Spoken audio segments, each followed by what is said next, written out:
Hello dear students, I am Sunil Kumar, lecturer of physics working in Government Senior Secondary School, Kalanangal in the district Gurdaspur. Dear students, आज ਅਸੀਂ chapter alternating current ਦੇ ਵਿੱਚ topic transformer and energy losses of transformer ਅਸੀਂ discuss ਕਰਾਂਗੇ। Let's start.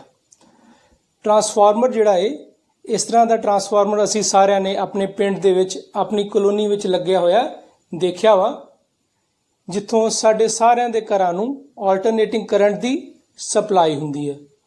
ਅੱਜ ਅਸੀਂ ਇਹਦੇ ਬਾਰੇ ਡਿਟੇਲ ਦੇ ਵਿੱਚ ਡਿਸਕਸ ਕਰਾਂਗੇ। ਸਭ ਤੋਂ ਪਹਿਲਾਂ ਟਰਾਂਸਫਾਰਮਰ ਦੀ ਇਨਵੈਂਸ਼ਨ ਦੀ ਗੱਲ ਕਰੀਏ। The name transformer was created by Blathy in 1885. The ZBD model alternating current transformer was invented by three Hungarian engineers, Otto Blathe, Mikasa Deri and Karoly Zipernowski. ZBD comes from the initials of their name.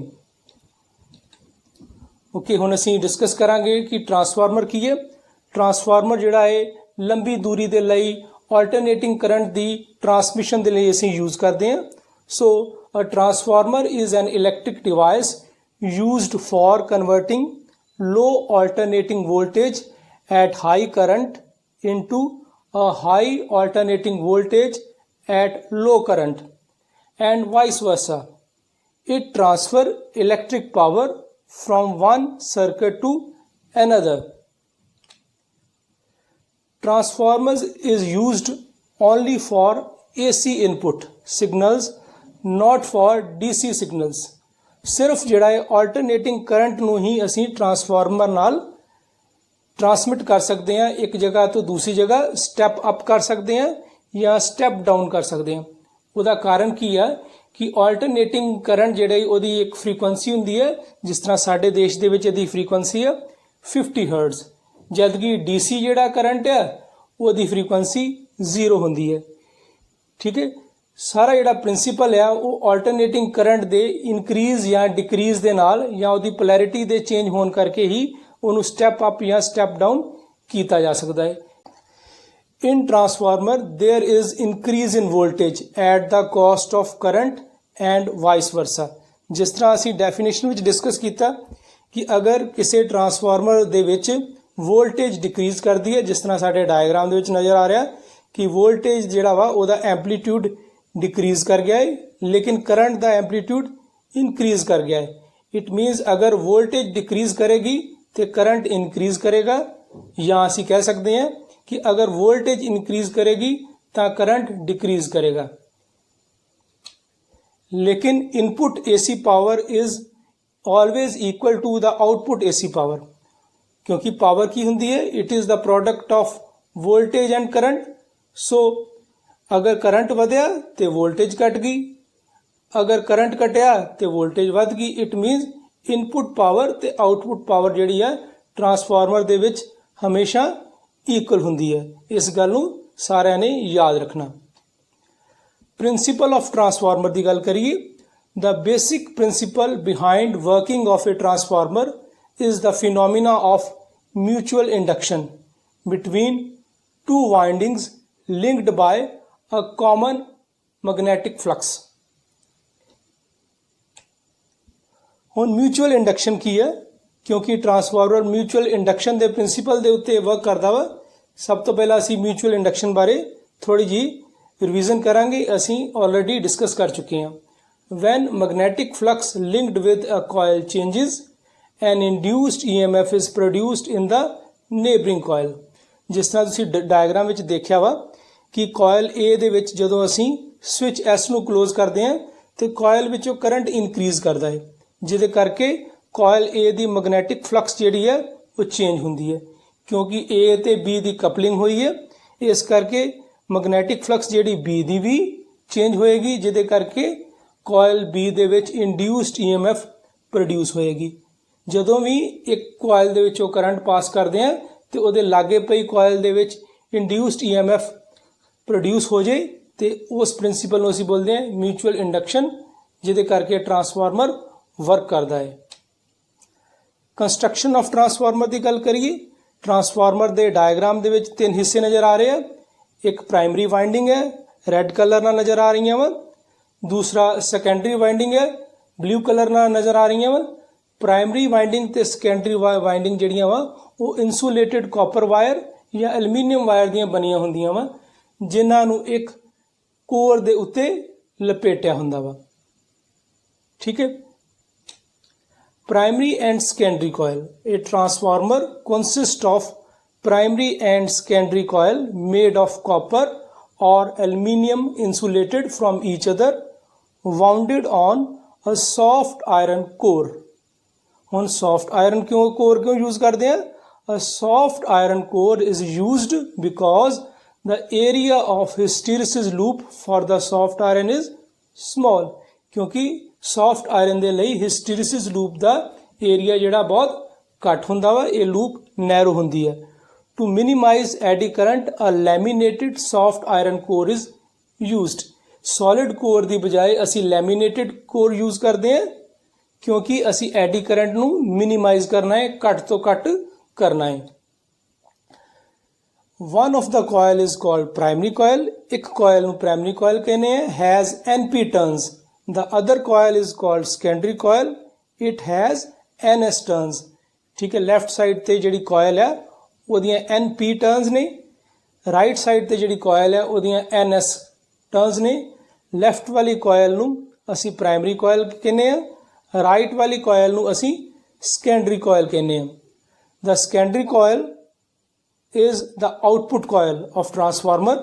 Since same flux link with the primary and secondary, the EMF induced per turn of the two coil must be same, क्योंकि दोनों coil दे विच जिहड़ी है same flux link हो रही है, इस करके दोनों विच induced EMF जिहड़ी है वो per turn जिहड़ी है वो same होएगी।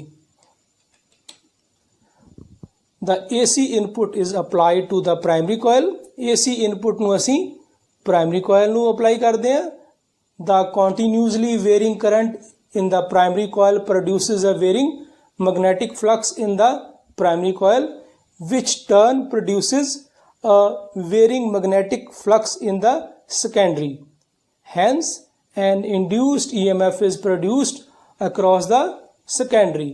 ਜਦੋਂ ਪ੍ਰਾਇਮਰੀ ਕੋਇਲ ਦੇ ਵਿੱਚ AC ਇਨਪੁਟ ਅਸੀਂ ਅਪਲਾਈ ਕਰਾਂਗੇ ਤੇ ਪ੍ਰਾਇਮਰੀ ਕੋਇਲ ਦੀ ਫਲਕਸ ਚੇਂਜ ਹੋਏਗੀ, ਕਿਉਂਕਿ ਦੋਨੋਂ ਕੋਇਲ ਜਿਹੜੀਆਂ ਕਪਲਡ ਹੋਈਆਂ ਵਾ, ਇਸ ਕਰਕੇ ਸੈਕੰਡਰੀ ਕੋਇਲ ਦੀ ਵੀ ਮੈਗਨੈਟਿਕ ਫਲਕਸ ਚੇਂਜ ਹੋਏਗੀ, ਜਿਹਦੇ ਕਰਕੇ ਸੈਕੰਡਰੀ ਕੋਇਲ ਵਿੱਚ ਇੰਡਿਊਸਡ EMF ਪ੍ਰੋਡਿਊਸ ਹੋਏਗੀ।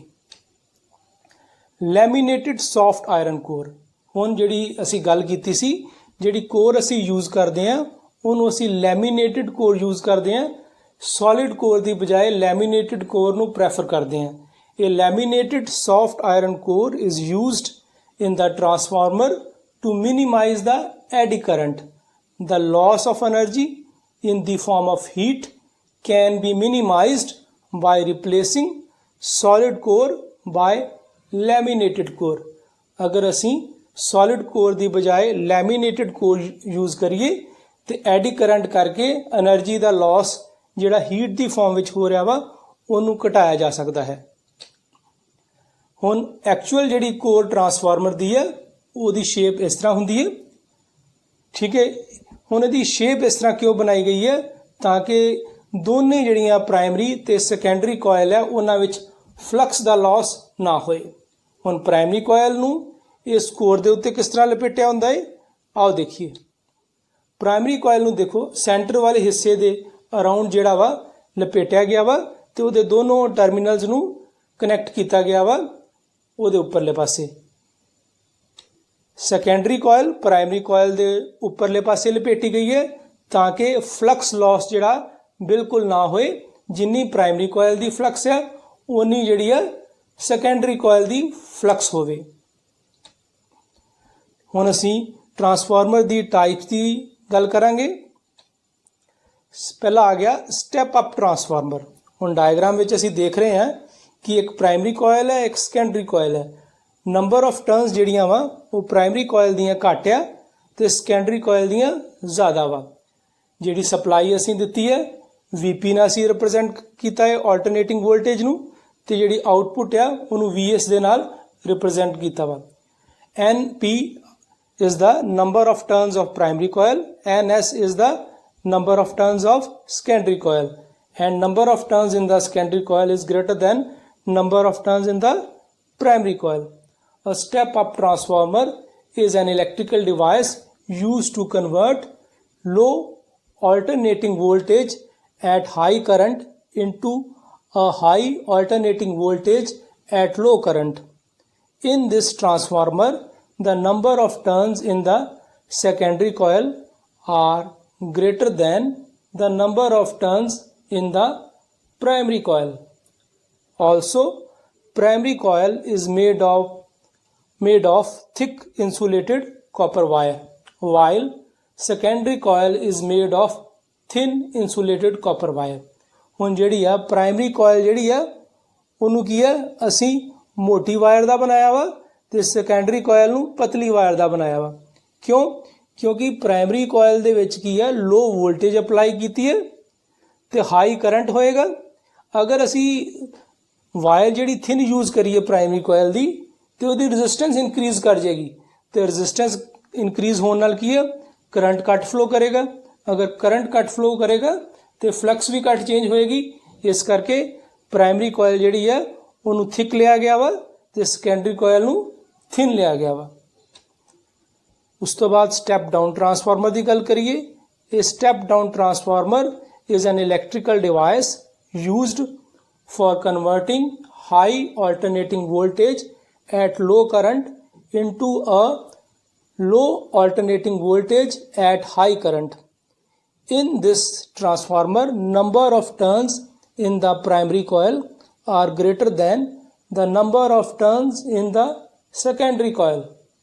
Also, the secondary coil is made of thick insulated copper wire, while primary coil is made up of thin insulated copper wire. ਜਿਸ ਤਰ੍ਹਾਂ ਡਾਇਗਰਾਮ ਦੇ ਵਿੱਚ ਨਜ਼ਰ ਆ ਰਿਹਾ ਵਾ ਕਿ ਨੰਬਰ ਆਫ ਟਰਨਸ ਜਿਹੜੀਆਂ ਵਾ ਪ੍ਰਾਇਮਰੀ ਕੋਇਲ ਦੀਆਂ ਜ਼ਿਆਦਾ ਨੇ, ਸੈਕੰਡਰੀ ਕੋਇਲ ਦੀਆਂ ਘੱਟ ਨੇ। ਪਿਛਲੇ ਜਿਹੜਾ ਟਰਾਂਸਫਾਰਮਰ ਸਟੈਪ ਅਪ ਦੇ ਨਾਲੋਂ ਬਿਲਕੁਲ ਉਲਟਾ। ਇਸ ਕਰਕੇ ਇਹਦੇ ਵਿੱਚ ਇਨਪੁਟ ਜਿਹੜੀ ਹੈ ਵੋਲਟੇਜ ਜ਼ਿਆਦਾ ਵਾ ਤੇ ਆਊਟਪੁੱਟ ਵੋਲਟੇਜ ਘੱਟ ਹੈ। ਥਿਊਰੀ ਦੀ ਗੱਲ ਕਰੀਏ।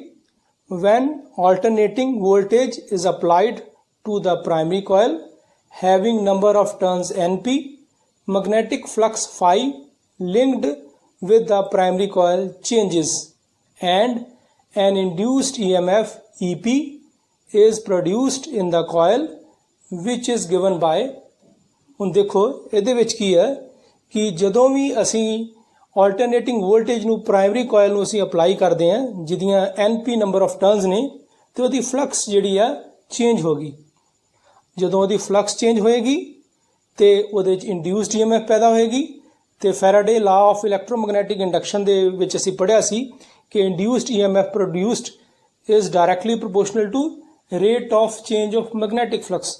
ਸੋ Faraday law of electromagnetic induction ਦੇ ਅਕੋਰਡਿੰਗਲੀ ਸਾਡੇ ਕੋਲ EP ਕਿੰਨਾ ਆ ਗਿਆ? EP is equals to minus NP d phi over dt। ਇਹਨੂੰ ਅਸੀਂ ਨੰਬਰ 1 ਕਰ ਦਿੱਤਾ। ਇਸ ਇਕੁਏਸ਼ਨ ਦੇ ਵਿੱਚ ਨੈਗੇਟਿਵ ਸਾਈਨ ਜਿਹੜਾ ਹੈ ਲੈਂਜਸ ਲਾਅ ਨੂੰ ਐਕਸਪਲੇਨ ਕਰਦਾ ਹੈ। ਲੈਂਜਸ ਲਾਅ ਅਸੀਂ ਡਿਸਕਸ ਕੀਤਾ ਸੀ ਜਿਹਦੇ ਵਿੱਚ ਅਸੀਂ ਪੜ੍ਹਿਆ ਸੀ the induced EMF produced opposes the cause which produce it। ਜਿਸ ਕਾਰਨ ਉਹ ਪੈਦਾ ਹੁੰਦੀ ਹੈ ਉਹਨੂੰ ਹੀ ਅਪੋਜ਼ ਕਰਦੀ ਹੈ। ਇਸ ਕਰਕੇ ਇਹਦੇ ਵਿੱਚ ਨੈਗੇਟਿਵ ਸਾਈਨ ਦਾ ਯੂਜ਼ ਹੁੰਦਾ ਹੈ। Due to the property of mutual induction magnetic flux phi linked with the secondary coil of number of turns NS also changes and an induced EMF ES is produced in the secondary coil which is given by। देखो mutual induction की property करके क्योंकि primary कोयल की flux change हुई है क्योंकि primary तो secondary जड़ियाँ उन्हों की परफेक्ट कपलिंग है इस करके सैकेंडरी की भी फ्लक्स चेंज होएगी तो वो भी इंड्यूस्ड EMF पैदा होएगी ਜਿਹੜੀ ਕੀ ਹੋਏਗੀ ES is equals to minus NS d phi over dt। Let it be number 2। ਹੁਣ ਅਸੀਂ ਇਕੁਏਸ਼ਨ ਨੰਬਰ 2 ਨੂੰ नंबर 1 ਨਾਲ डिवाइड करके देखांगे। Dividing number 2 by 1 we get ES over EP is equals to NS over NP is equals to K, where K is called transformation ratio or turn ratio। special cases, case 1 ਦੇ ਵਿੱਚ ਆ ਗਿਆ if K is greater than 1 then number of turns in the secondary coil is greater than number of turns in the primary coil. Therefore, induced EMF produced across the secondary coil is greater than the induced EMF produced in the primary coil. Then the transformer is called step up transformer। second case ਦੇ ਵਿੱਚ ਆ ਗਿਆ if K is less than 1 then number of turns in the secondary coil are less than number of turns in the primary coil। therefore induced EMF in the secondary coil become less than the induced EMF in the primary coil। then the transformer is called step down transformer। आओ ਅਸੀਂ power of a transformer discuss ਕਰੀਏ। Diagram ਦੇ ਵਿੱਚ ਅਸੀਂ ਦੇਖਿਆ ਵਾ ਕਿ high voltage ਜਿਹੜੀ ਆ ਲੋ ਵੋਲਟੇਜ ਵਿੱਚ ਚੇਂਜ ਹੋ ਗਈ ਤੇ ਲੋ ਕਰੰਟ ਜਿਹੜਾ ਹਾਈ ਕਰੰਟ ਵਿੱਚ ਚੇਂਜ ਹੋ ਗਿਆ ਤੇ ਪਾਵਰ ਕੀ ਹੁੰਦੀ ਹੈ it is the product of voltage and current. So the input power and output power of a transformer always remain equal। power of a transformer, if coupling of transformer is perfect अगर primary ਤੇ secondary coil ਦੀ coupling perfect है उदों input power ਤੇ output power दोनों की है equal ਹੁੰਦੀਆਂ ਵਾ। EP into IP is equal to ES into IS। rearrange ਕਰੀਏ ਇਹਨਾਂ ਨੂੰ ES over EP is equals to IP over IS ਆ ਗਿਆ। ਲੇਕਿਨ ਪਿਛਲੀ ਇਕੁਏਸ਼ਨ ਦੇ ਵਿੱਚ ਅਸੀਂ ਪੜ੍ਹਿਆ ਸੀ ਪਿਛਲੀ ਸਲਾਈਡ ਦੇ ਵਿੱਚ ਕਿ ES ਓਵਰ EP ਕਿਹਦੇ ਇਕੁਅਲ ਪੜ੍ਹਿਆ ਸੀ NS by NP ਦੇ ਜਿਹਨੂੰ ਅਸੀਂ ਟਰਾਂਸਫਰਮੇਸ਼ਨ ਰੇਸ਼ੋ ਕਿਹਾ ਸੀ ਜਾਂ ਟਰਨ ਰੇਸ਼ੋ ਕਿਹਾ ਸੀ। ਅਗਰ ਦੋਨਾਂ ਨੂੰ ਅਸੀਂ ਕੰਬਾਈਨ ਕਰ ਲਈਏ ਤੇ ਸਾਡੇ ਕੋਲ ਕੀ ਆ ਗਿਆ ES by EP is equals to IP by IS is equals to NS by NP is equals to K। ਉਸੇ ਤਰ੍ਹਾਂ स्पेशल केसेस भी ये डिस्कस किए जा सकते हैं। If K is greater than 1 then NS is greater than NP। therefore ES is greater than EP and IS is less than IP। ਇਹਦਾ मतलब ਕੀ ਹੋਇਆ कि ट्रांसफार्मर ਕਿਹੜਾ ਹੋ ਗਿਆ स्टेप अप ट्रांसफार्मर हो गया। इट मीन्स जिस तरह ਅਸੀਂ देख रहे हैं कि ES ਜਿਹੜੀ EP ਨਾਲ ਜ਼ਿਆਦਾ ਹੋ ਗਿਆ ਇਹਦਾ मतलब it convert low alternating EMF into high alternating EMF and high alternating current into low alternating current। क्योंकि प्राइमरी ਦੇ ਵਿੱਚ ਕਰੰਟ ਜ਼ਿਆਦਾ ਸੀ ਸੈਕੰਡਰੀ ਵਿੱਚ ਘਟ ਗਿਆ। ਠੀਕ ਹੈ ਪ੍ਰਾਇਮਰੀ ਦੇ ਵਿੱਚ EMF ਘੱਟ ਸੀ ਸੈਕੰਡਰੀ ਵਿੱਚ ਵੱਧ ਗਈ। ਉਸੇ ਤਰ੍ਹਾਂ ਕੇਸ 2 ਦੇ ਵਿੱਚ ਇਹਦੇ ਨਾਲ ਬਿਲਕੁਲ ਉਲਟਾ ਵਾ if K is less than 1 then NS is less than NP। therefore ES is less than EP and IS is greater than IP। ਇਹਦਾ मतलब ਕੀ ਹੋ ਗਿਆ ਕਿ ਇਹ ਟਰਾਂਸਫਾਰਮਰ ਕਿਹੜਾ ਹੋ ਗਿਆ ਸਟੈਪ ਡਾਊਨ ਟਰਾਂਸਫਾਰਮਰ ਹੋ ਗਿਆ ਬਿਕੋਜ਼ ਇਹਦੇ ਵਿੱਚ ਕੀ ਹੈ ਇਨਪੁਟ ਜਿਹੜੀ ਆ ਵੋਲਟੇਜ ਜ਼ਿਆਦਾ ਸੀ ਲੇਕਿਨ ਆਊਟਪੁੱਟ ਘਟ ਗਈ ਹੈ। ਠੀਕ ਹੈ ਉਹਦੇ ਨਾਲ ਹੀ ਇਨਪੁਟ ਕਰੰਟ ਘੱਟ ਸੀ ਲੇਕਿਨ ਆਊਟਪੁੱਟ ਕਰੰਟ ਜਿਹੜਾ ਇਨਕਰੀਜ਼ ਕਰ ਗਿਆ ਵਾ। Efficiency of transformer। the efficiency of a transformer is defined as the ratio of output power to the input power।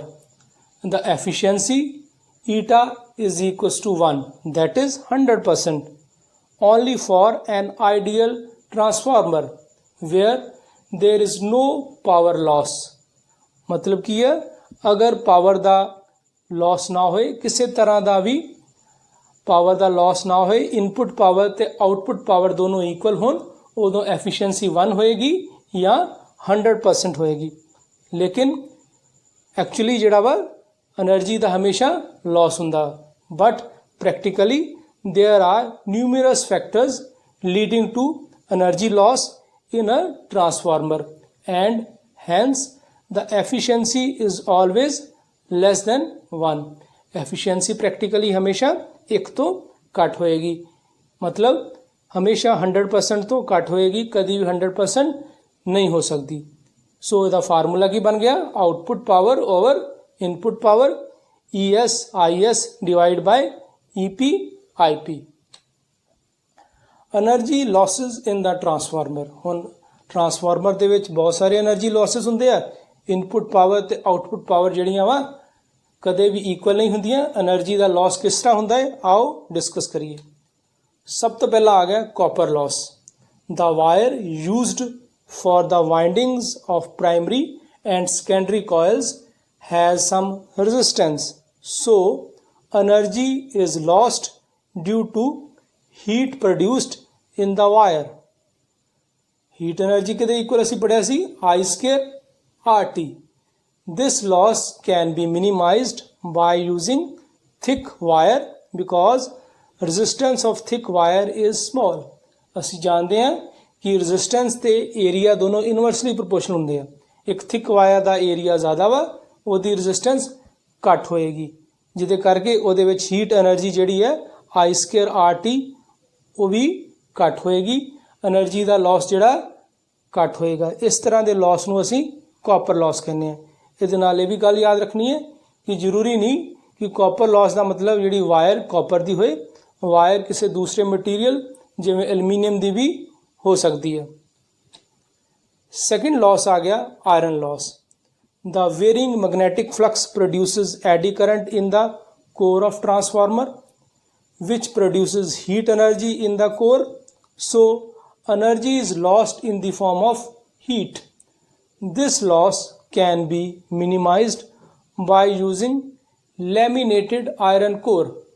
solid core ਦੇ ਵਿੱਚ ਐਡੀ ਕਰੰਟ ਦੀ ਵੈਲਿਊ ਬਹੁਤ ਜ਼ਿਆਦਾ ਹੁੰਦੀ ਹੈ, ਇਸ ਕਰਕੇ ਅਸੀਂ ਬਹੁਤ ਸਾਰੀਆਂ ਸਟ੍ਰਿਪਸ ਨੂੰ ਜੋੜ ਕੇ ਲੈਮੀਨੇਟਡ ਕੋਰ ਬਣਾਉਂਦੇ ਹਾਂ, ਜਿਹੜੀਆਂ ਕੀ ਹੈ ਕਿਉਂਕਿ ਵਾਰਨਿਸ਼ ਹੋਈ ਹੈ ਇੱਕ ਦੂਸਰੇ ਤੋਂ, ਜਿਹੜੀਆਂ ਵਾ ਡਾਇਰੈਕਟਲੀ ਜਿਹੜਾ ਹੈ ਇਲੈਕਟ੍ਰੀਕਲੀ ਕੰਟੈਕਟ ਵਿੱਚ ਨਹੀਂ ਹੁੰਦੀਆਂ, ਜਿਹਦੇ ਕਰਕੇ ਸਮਾਲ ਕਰੰਟ ਪ੍ਰੋਡਿਊਸ ਹੁੰਦਾ ਹੈ. ਅਸੀਂ ਜਾਣਦੇ ਹਾਂ ਕਿ ਹੀਟ એનર્ਜੀ ਦਾ ਫਾਰਮੂਲਾ ਕੀ ਪੜਿਆ ਸੀ I²RT, ਕਿਉਂਕਿ ਕਰੰਟ ਘੱਟ ਹੋਏਗਾ ਜਿਹਦੇ ਕਰਕੇ ਹੀਟ એનર્ਜੀ ਦਾ ਲਾਸ ਵੀ ਘੱਟ ਹੋਏਗਾ. ਸੋ ਅਗਰ ਅਸੀਂ ਸੋਲਿਡ ਜਿਹੜੀ ਕੋਰ ਆ ਉਹਦੀ ਬਜਾਏ ਲੈਮੀਨੇਟਡ ਕੋਰ ਯੂਜ਼ ਕਰੀਏ ਤੇ એનર્ਜੀ ਦੇ ਲਾਸ ਨੂੰ ਮਿਨੀਮਾਈਜ਼ ਕੀਤਾ ਜਾ ਸਕਦਾ ਹੈ. ਨੈਕਸਟ ਆ ਗਿਆ ਹਿਸਟੀਰੀਸਿਸ Las. Hysteresis loss is caused by the magnetization and demagnetization of the core as current flows in the forward and reverse direction. The work done by the magnetizing force against the internal friction of the molecules of a magnet produces heat.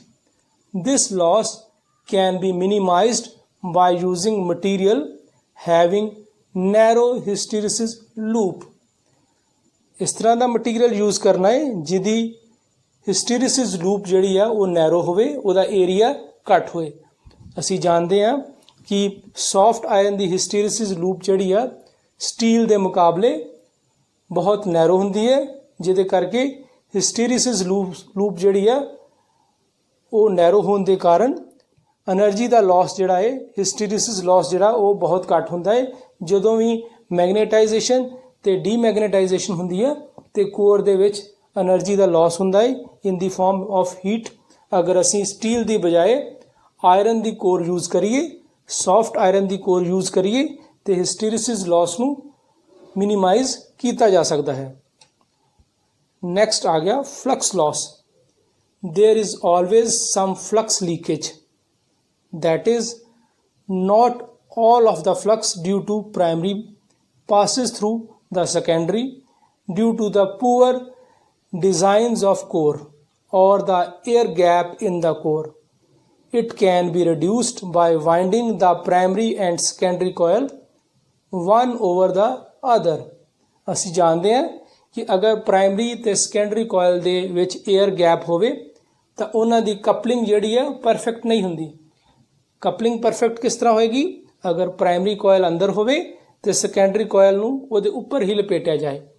ਇਸ ਤਰ੍ਹਾਂ ਕਰਨ ਨਾਲ ਕੀ ਆ, flux ਦਾ Las ਜਿਹੜਾ ਉਹਨੂੰ minimise ਕੀਤਾ ਜਾ ਸਕਦਾ ਹੈ। Next is humming loss. Due to the passage of alternating current, the core of transformer starts vibrating and produces humming sound. As a result, energy is lost in the form of sound.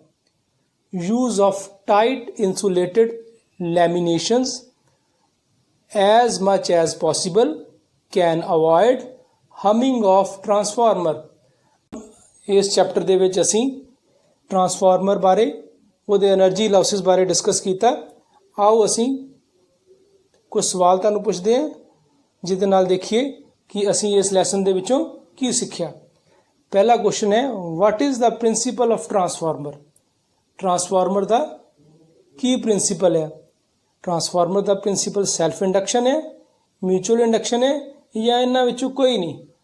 ਅਸੀਂ ਇਸ chapter ਦੇ ਵਿੱਚ ਸਿੱਖਿਆ ਕਿ transformer ਜਿਹੜਾ ਹੈ ਉਹ mutual induction ਦੇ ਉੱਤੇ ਬੇਸਡ ਹੈ। ਸੈਕੰਡ ਕੁਐਸਚਨ ਹੈ, transformer is a static device, true or false? ਜਿੰਨੀ ਵੀ ਅਸੀਂ ਇਹਦੀ ਵਰਕਿੰਗ ਡਿਸਕਸ ਕੀਤੀ ਹੈ ਉਹਦੇ ਵਿੱਚ ਅਸੀਂ ਦੇਖਿਆ ਕਿ ਟਰਾਂਸਫਾਰਮਰ ਦਾ ਕੋਈ ਵੀ ਪਾਰਟ ਜਿਹੜਾ ਹੈ ਪੂਰੀ ਵਰਕਿੰਗ ਦੇ ਦੌਰਾਨ ਮੂਵ ਨਹੀਂ ਕਰਦਾ। ਇਹਦਾ ਮਤਲਬ ਕੀ ਹੋਇਆ ਕਿ ਟਰਾਂਸਫਾਰਮਰ ਜਿਹੜਾ ਹੈ ਇੱਕ ਸਟੈਟਿਕ ਡਿਵਾਈਸ ਹੈ। ਇਹਦਾ ਮਤਲਬ ਇਹਦਾ ਆਨਸਰ ਕੀ ਆਏਗਾ? ਟਰੂ ਆਏਗਾ। ਚਲੋ ਥਰਡ ਕੁਐਸਚਨ ਦੇਖੀਏ। We can use step up or step down transformer for A option direct current, B option alternating current, C option both. ਅਸੀਂ ਇਸ ਚੈਪਟਰ ਦੇ ਵਿੱਚ ਸਿੱਖਿਆ ਕਿ ਟਰਾਂਸਫਾਰਮਰ ਜਿਹੜਾ ਹੈ ਉਹ ਸਿਰਫ ਆਲਟਰਨੇਟਿੰਗ ਕਰੰਟ ਨੂੰ ਹੀ ਸਟੈਪ ਅਪ ਜਾਂ ਸਟੈਪ ਡਾਊਨ ਕਰਦਾ ਹੈ, ਕਿਉਂਕਿ ਆਲਟਰਨੇਟਿੰਗ ਦੀ ਕੋਈ ਨਾ ਕੋਈ ਫ੍ਰੀਕੁਐਂਸੀ ਹੁੰਦੀ ਹੈ, ਜਦ ਕਿ ਡਾਇਰੈਕਟ ਕਰੰਟ ਦੀ ਫ੍ਰੀਕੁਐਂਸੀ 0 ਹੁੰਦੀ ਹੈ। ਇਸ ਕਰਕੇ ਡਾਇਰੈਕਟ ਕਰੰਟ ਨੂੰ ਸਟੈਪ ਡਾਊਨ ਜਾਂ ਸਟੈਪ ਅਪ ਨਹੀਂ ਕੀਤਾ ਜਾ ਸਕਦਾ। ਇਸ ਕਰਕੇ ਇਹਦਾ ਆਨਸਰ ਕੀ ਹੋਏਗਾ? B option alternating current. ਚਲੋ फोर्थ क्वेश्चन देखिए। The loss of energy in the winding of a transformer is called A option iron loss, B option flux loss, C option copper loss.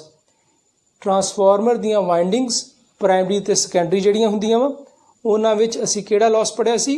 ਉਹਨਾਂ ਵਿੱਚ ਅਸੀਂ copper Las ਪੜਿਆ ਸੀ। ਇਹਦਾ ਮਤਲਬ ਇਹਦਾ answer ਕੀ ਹੋਏਗਾ?